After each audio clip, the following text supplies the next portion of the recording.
going on, guys? It is your boy Sizzle here, bringing us a cool little Photoshop tutorial here today. So, I was thinking to myself, I was like, you know, what do I really suck really badly at, or what do I get stuck on a lot?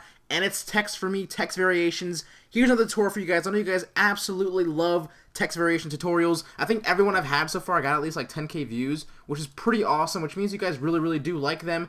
I don't know, I always like, you know, it's always hard coming up with cool new ones, but I think this is pretty gosh darn dope, and I really like how this comes out, and I'm really ready for this because it looks pretty gosh darn cool. I think of it as like a cool superhero kind of text. I have no clue what I'm going to call this video yet, but you can see the example that I have here. It's very awesome. I think it's very cool. It's just a very nice cool way to have maybe like a 2D kind of 3D text going on if like you don't want to have like a 3D program going or whatever, like anything like that. But I think it's a pretty awesome tutorial for you guys to learn today. It's very simple, very easy. Hopefully I can give you guys, like, you know, I see in the comment section, like, you know, slow down or whatever.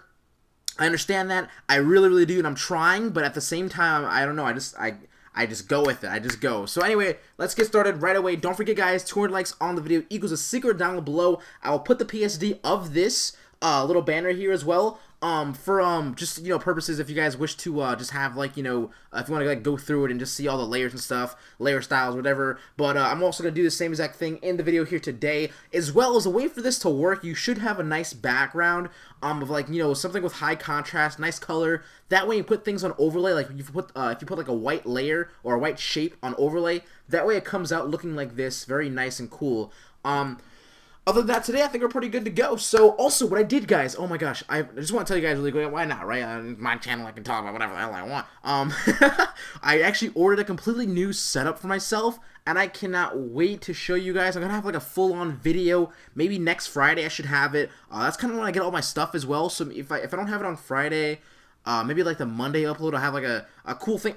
I'm really excited. I hope you guys are excited too, because for me, that just means like a new environment, new place to, like, you know, it's like my living area, and it's gonna be awesome. I can't wait to see it and like have it all done. And oh my god, I'm actually excited as hell. I can't wait till next week.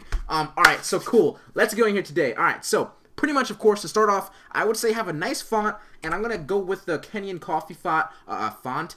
Just because that's just the font I've been going to for a while now. So I'm just going to click with the text tool here, which is obviously T on your keyboard, and pretty much I'm just going to go and I'm going to change it to about maybe like 30, a little bit more. I'll put a little bit less maybe. 25. Make sure I have my window pretty shut. All right, 25. We'll do that there. 25 seems to be okay-ish, maybe a little bit lower. We're just going to make sure we have enough space for the other stuff going on. We'll do 20. 20 is fine, I think. So, pretty much with this, I already have my stuff set. So, really quickly, go to Window, and then go to Character. This will pop this right here. It's probably just going to be inside here. It's going to be this little A thing with like a little line right next to it. Like it's typing something. You just click on that. That's your character box. I'm going to bring that out because I use that so much. I think you guys should too. Bring out some of the things that you use a lot. I use the character thing a lot for text and such. So yeah, have this out here. This will help you guys a lot. When you're doing this, when you're typing out your font, typing out your word or whatever, make sure that when you do type it out, yours is going to probably be like, you know, very smushed together. But for this to work, this can look okay, but just have a little bit of separation. That way you can get this cool little, you know, this is very separated, looks very nice and like very nice and clean. If I kept it shrunken, like, you know, compacted, the same exact, you know, default, you know, text, you know, how it spells out, I don't know if it would have came out as correct, but if you guys think it's just perfect spacing, go for it. But for me, I'm going to change my VA, which is your spacing right here. This little thing right here, you can just scroll. If you just click and scroll through it, you'll see the spacing change. I have mine on 50. I'm going to keep it on 50 as well. I think that's a really good go-to number. And that's going to have, for my separation, and that's going to give me a good enough, you know, just separation between what I need. And I think this is really working for me. So when I have this now, by the way, if you don't have any rulers up, I would probably put them up just so you know where the middle and stuff is. You can pretty much just do that by pressing Control R on your keyboard. Right away, if you don't have these rulers up right now already, pressing Control R will bring them up. And then if you just click on click on here somewhere, and if you drag this down, you see this little line here, it's going to be dragging down with me. And as long as you, like, you know, if you guess where the middle is, your guess should be, you know, relatively like around here. You can see that it always snaps here. It's always snapping. And, you know, it's just, it'll tell you where the proportions are in the middle of your, at least the middle X, Y axis of your canvas, which is really helpful. So, alright, cool. So to hide those rulers, by the way, it's also Control H. We don't need these anymore, for now. What I'm going to do right away now, I'm going to make a duplicate of this text just because if I ever mess up, I just want to make sure I have a nice go-to if I ever, if I just want to restart really quickly. Pretty much, just press Control J to duplicate or right-click duplicate layer, which is somewhere over here, right there. All right, cool. I'm just going to hide this one. I'm just going to use this one right now. I'm just going to call that text for now. What I'm going to do with this text, the new duplicated text, I'm going to right-click on it and go to Rasterize Type.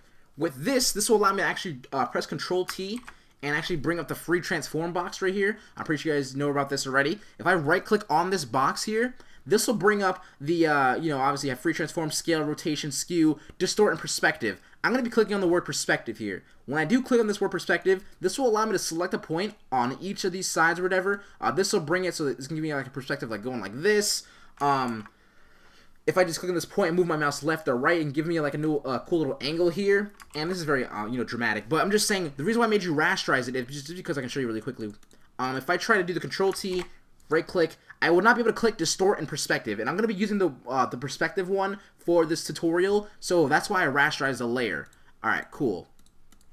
I think I'm doing a pretty good job at explaining stuff right now. Let me know if you guys like this more than me just going through things. If not, whatever, right? Alright, so right-click, perspective. That's what we're going to need. We're going to just click on, like, the far right or the far left, bottom left, bottom right one, whatever one. Just click on one of them. But if you're on the right side like I am, you're just going to move your mouse. When you click on this, just move your mouse to the right, and this will bring this perspective out. And I'm going to say about, you see this little box right above my mouse here? If I just put it on 30, or just find where 30 would be right here, I'm going to put on 30. That's 30 angle. That's your angle at 30 right here. This is a pretty cool angle, and it's the one I want to use. So, right away, you can see that I kind of have like a trapezoid kind of thing going on. If I just use my brush really quick, I kind of have, like, it's at an angle, of course, so I have this going here, here, here, here, and that kind of brings the perspective, so you can see that it kind of brings it looking like it's coming, towards you, or something like that. It's just a very cool way of just, kind of like flirting with your text, I guess.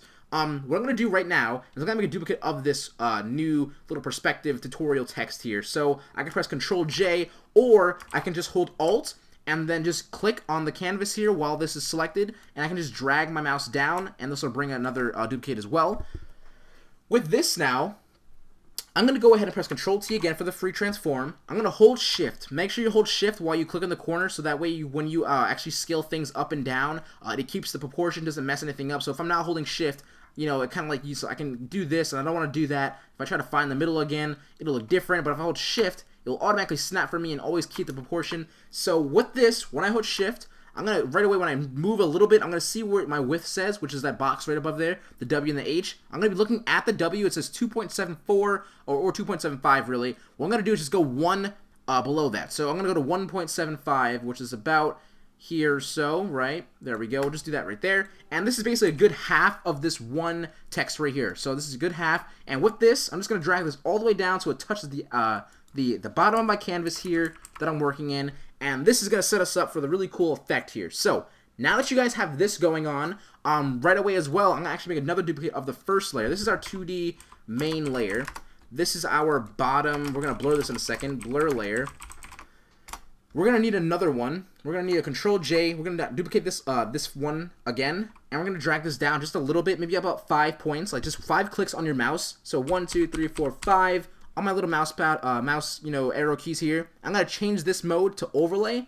And that way it gives us a nice little 3D thing already. That's kind of like what I want. Or maybe 4. I'm going to go up 1. And this is our how would you call it? Like main blur thing. I don't know, I'm just trying to name these layers something.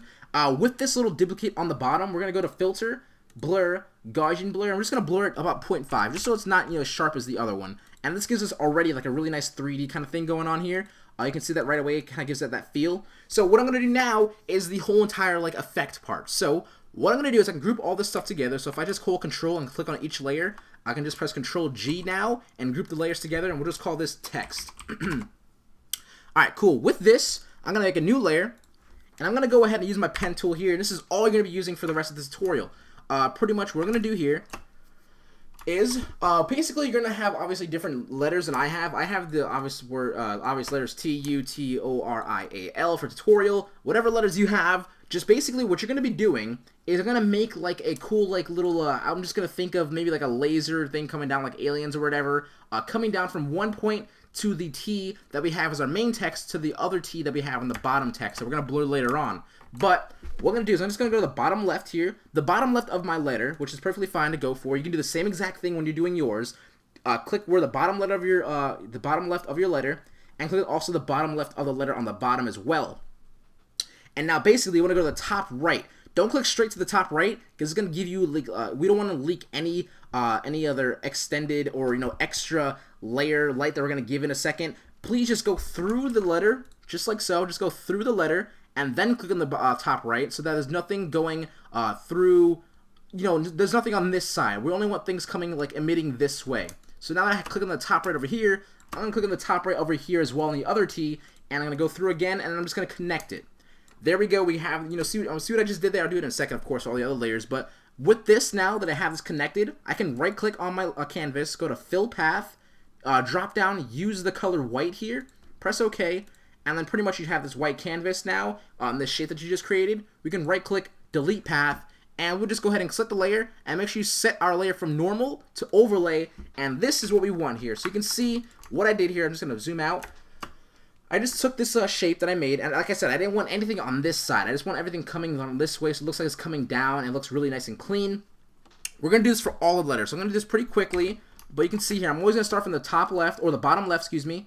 I'm going to go to the bottom left of this letter. I'm going to go through the letter, not just go straight to the top right, then go to the top right, go to the top right of this one as well, and then we'll just go over here and connect it, fill path, use white, and make a new overlay. So make sure you always make a new layer for each letter. If you want to, I would probably number them or name them. So T, U, this is going to be the T.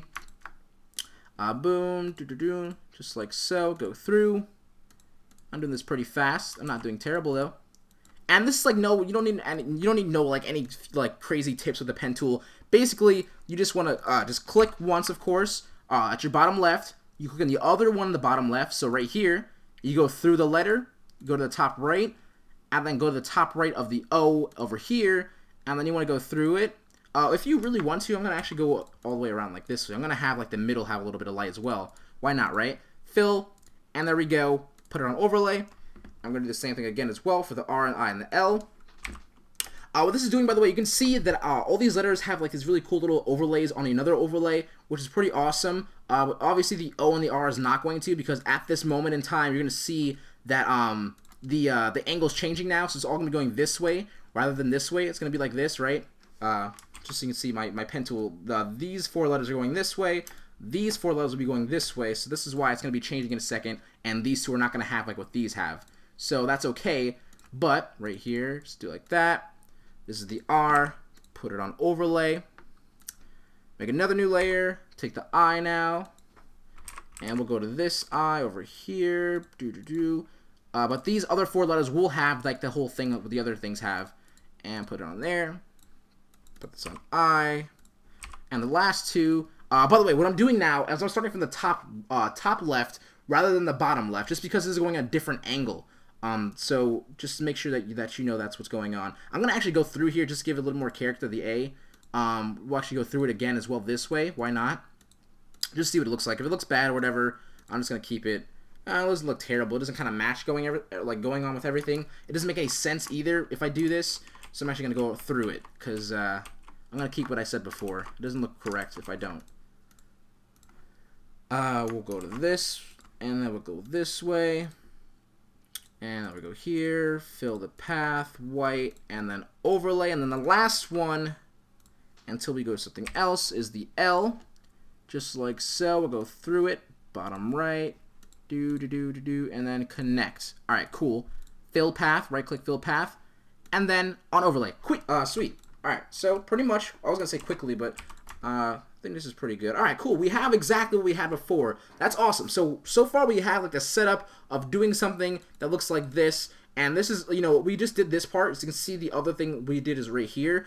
To get this little effect here in a second, I'll show you guys. Pretty much, this is the L, right? We're going to group this together, and we're going to call this the line something. Control G. I'm going to call this like line work. So with this, I'm going to take this little bottom layer, which is this one right here, right? The bottom blur layer, right? I named it. Cool. What I'm going to do with this layer now is I'm going to blur it just a little bit. So I'm going to filter, blur, Gaussian blur. I'm going to go to my radius. I'm going to change it to about maybe 3 pixels. That seems okay. Why not? Press OK. And then pretty much we're going to change this layer from normal to overlay. And this will give us that cool little, like, I don't know, it's kind of like cracking or whatever. Or like, it's kind of like, it looks like it's kind of like building the letter. And then, of course, the letter's getting projected up here, which looks pretty gosh darn badass, I won't lie. And with this now, we kind of have what we want set. This is very, like, we're really close to the end, actually. So with these two things, we have these two groups, right, that have all our work in it. We're going to group these together with Control-G. We'll just call this text again for now. I'm going to press Control-J to just to make a copy of it. This will just be our, we're going to work with this one, right? And we're going to have this other one as a backup, just in case you ever mess up. You would save it here, and then if you ever want to mess around anything you did before, you can change the angle or whatever. In a second, we're going to be doing something like that. But you can always just have a backup. Please have a backup at this point, and you'll be ready to go. So with this, the same exact thing. We just took a duplicate. So 2 of these are just the same thing. I'm going to take one of them, just not the backup one, and I'm going to basically move this up a little bit. And this is the part where it's like very character-wise what you want to do after this point. What I'm going to do is I'm going to do the same exact thing as I did before. I'm going to change the angle so it looks something like this. So to do that, it's the same way as we did before. We don't have to rasterize this layer, because if you do rasterize this group, it's going to actually mess up with a lot of things, or merge the group together, excuse me. So you can either merge group or Control-E. If I show you guys what it is really quickly, it'll make everything white. You don't want to do that, of course, because you're going to lose all your detail and such. So don't merge it together. Leave it as pass-through as well. If you keep it on normal, it'll actually change it as well. Make sure this is stood on pass-through. That'll be obvious. When you have it in a group, it'll allow you to get this selection. It'll also do it automatically, so just don't change anything. So pretty much, I'm going to press Control-T to free transform again. I'm going to right-click on this in this box area. I'm going to perspective again, and I'm going to take the top right, and I'm just going to move my mouse down. And this will give me the, like the angle, like slanted this way. And that's kind of like what I did before, and I really, really like how this looks. You can try any other thing. You can Control-T, right-click, distort. You can change a little bit more angles if you want. You can do whatever the heck you want, but this is all just like character. It's all what you guys want to do at this point. But with this now, I have a pretty badass looking thing right here. So you can use my pattern pack, or you can make your own pattern. I can actually show you guys how to make your own pattern really quickly of like how I did the same thing over here with these little squares in the middle, which gave it a nice, just added addition to like the text and such. So in this text, in the line work here, we're going to want to just duplicate this. So Control-J, Control-E, and we're going to keep it white. It's perfectly fine. We're just going to lower the fill down, and we're also going to put this back on. So we're gonna have a duplicate of one of the line work, right? This is little stuff here going, and we're gonna put it on 0 fill, and we're just gonna double click on this. We can put a pattern in. I'll show you guys how to make your own pattern in a second, just because I could really quickly. I'm gonna put a pattern in. This is my pattern pack, by the way. I will put a description down below if you guys want to purchase it. It's for $5. It's really awesome. I'm gonna put that there. We're gonna press OK. I'm gonna rasterize this so that I can change the color, just like so, to white. And then I'm going to rasterize it again, that way I can put it on overlay. And there we go, we have a pretty cool looking pattern going inside. It looks pretty awesome so far. So to make your own pattern really quickly, I can just show you. You can just use like the, I'll just use like a 1980 by 1080p, 200 resolution, quick document. I can just use the squares here, the way I did it, which I just made some squares with the rectangle marquee tool. I'm holding shift to make the squares really quickly. On a new layer, fill it in with black. And I'm just going to hold Alt and just move my mouse. Just like so, and then just move it, somewhere, uniform. And I'll just group these together by holding Shift on the top, or click on the top layer, hold Shift, click on the bottom one, Control-G to make a group, and then just hold Alt again to duplicate it, and move it. And we can shrink this down with Control-T. I'm just doing this pretty quick, just because it's like an added thing I want to do really quickly. And I can just go through and put this here, over there, whatever. But once you're done with this, if you guys want a pattern, you can save it by just getting rid of the background. So just uncheck the background, and I believe it's just go to edit, define pattern, and then you can just 1, 2, 3, 4. And then when you go back to this layer here, if I just want to change it to what I just did before, I can go to pattern overlay, and it should be the last pattern that you have, which we just made just now. And there we go. We have a cool little pattern that you guys can do as well. The same one that I have in this tutorial. So hope you guys understood that. It's pretty quick, but I just want to get the point out there. But at this moment, you're pretty much done. So any little thing you want to do, like I put the word official. I put the word official, lowered the text. I just did like the same exact things before. I'm going to zoom in really quickly. I know this is really small, so I'm going to actually make it a little bit more bigger. something like that maybe. I'm going to rasterize this word now. That way I can Control T, free transform, perspective, put the same perspective as before, and I'm going to press Control T again. That way it'll let me to rotate it. And there we go. We can have something like that. Put an overlay, whatever. You can follow the same angles through like with the rest of your designing and stuff. And then pretty much, like I said, you're all pretty much done after this. And it's also really cool if you have a nice background that you can go for. And to be honest, I really do have. I like how this looks. We'll just put this up just like that, and we'll just put this up just like that as well, and put this up over here. Some simple lighting effects. And let me just call it a cool little background here. Now, of course, it's just a whole text effect. And you can do with this text effect, use it for, thumbnails maybe, or just banners, or whatever you want to use it for. I thought it was a pretty badass tutorial. I really hope you guys enjoyed. I don't know. Did you guys like me explaining more things like thoroughly? I think I did. I didn't slow down, but I actually, at least showed you guys what I'm doing, talked about what I was doing. If you guys want more of that, just let me know, guys. Please don't forget to leave a like. 200 likes on the video equals the signal down below, like I said before. Yeah, I really can't wait to see what. Hold on. How many subscribers are we at? We're at 45.7. We're almost really close to 46K, so thank you guys for that as well. And I cannot wait till next week that you'll be able to see my setup as well. Maybe I'll post on a Saturday and not the Friday. Maybe that'll be a thing that I'll do just so you can get the video up, not have like amount of videos like lined up. Anyway, I'll talk to you guys later. Thank you guys so much for watching. CESO HQ out. Peace.